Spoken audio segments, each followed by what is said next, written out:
আমরা এর আগে রবীন্দ্রনাথ ঠাকুরের অনেক বাণী ও উক্তি সম্পর্কে জেনেছি, কিন্তু আজ আমরা রবি ঠাকুরের সম্পর্কে অজানা কিছু কথা জানব। ভারত তথা গোটা বিশ্বকে অমূল্য সম্পদ দান করে গিয়েছেন রবীন্দ্রনাথ ঠাকুর। তিনি দিয়ে গেছেন তার অনবদ্য সৃষ্টি, গান, কবিতা, উপন্যাস, নৃত্যনাটিকা ও ছোট গল্প। তাই তিনি সারা বিশ্বে বরেণ্য। সাহিত্যে তার সৃষ্টির জন্য প্রথম ভারতবাসী হিসেবে রবীন্দ্রনাথ ঠাকুর নোবেল পুরস্কার পেয়েছিলেন। বিশ্বভারতীর সেফটি ভল্টে রাখা ছিল সেই অনন্য সম্মান।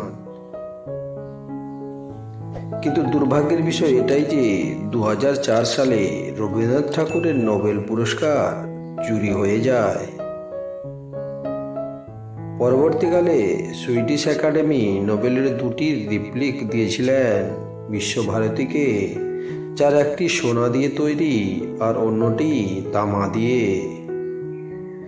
এক চিন্তাবিদ ছিলেন রবি ঠাকুর।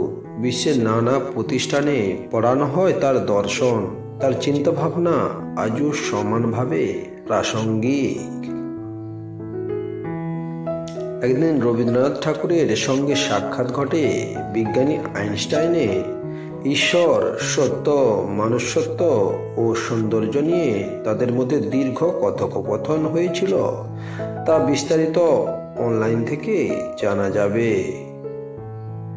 1915 সালে ব্রিটিশরা রবি ঠাকুরকে নাইট উপাধিতে ভূষিত করেন। কয়েক বছর পর ভারতের বুক রক্তাক্ত হয় জালিয়ানওয়ালাবাগের কাণ্ডে।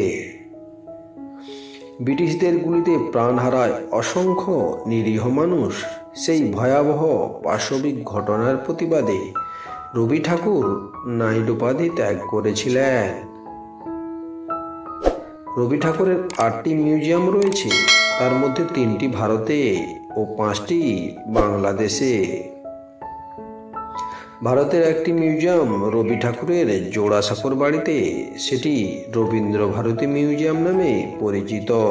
শান্তিনিকেতনে রয়েছে রবীন্দ্র ভবন মিউজিয়াম, আর কালিম্পংয়ের মম্পুতে রয়েছে রবীন্দ্র মিউজিয়াম।